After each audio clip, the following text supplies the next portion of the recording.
Trouble and service calls can be one of the most challenging aspects of your job because you never really know what you're going to encounter. But we have a process in place that will help take some of the stress out of troubleshooting. It can be challenging when you arrive at a frustrated customer's home. Sometimes the service is easier to restore than the customer's confidence in Dish. But there is a way to ease these frustrations. You've got a tough job. We want to make it easier.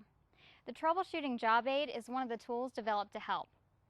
This systematic approach to troubleshooting is based off the work of top-performing technicians. The technicians who not only complete trouble and service calls quickly, but who also maintain a TC12 percentage below 1% for an entire year. You might wonder how that's even possible, but the top techs all cite the TJA as their key to success. The troubleshooting process isn't new, but we have a huge opportunity to improve our TC rate company-wide, and following the TJA step by step will help accommodate that. In this video, we'll cover steps 1, 2, and 3 in the TJA. These steps detail the actions you need to take before you arrive at the customer's home and will help you effectively conduct basic troubleshooting.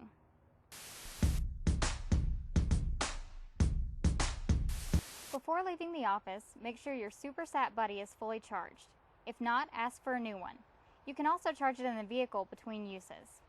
You'll also want detailed knowledge of the customer's situation. If you have no idea what's going on when you arrive at the customer's house, it's hard to gain the customer's confidence. If account notes are available, review them thoroughly. Then status the customer promptly.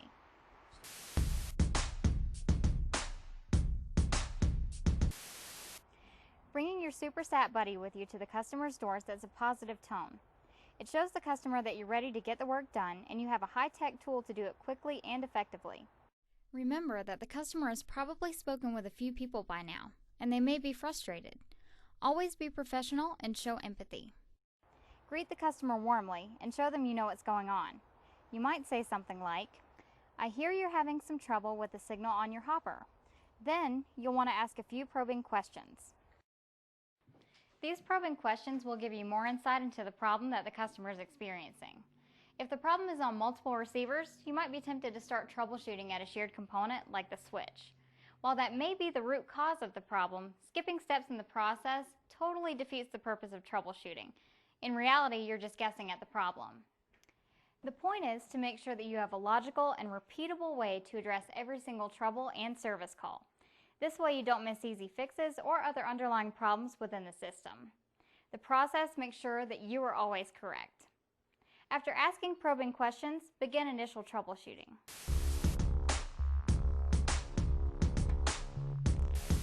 The initial troubleshooting steps are very simple and can usually be completed quickly.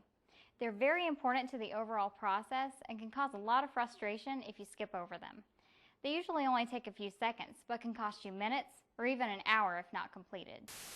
Begin by trying to recreate the problem if possible. Next, check that all devices are plugged in and powered on. Check every device that's incorporated into the Dish system, such as AV receivers, the TV, and set-top box. You will do this for both TV1 and TV2.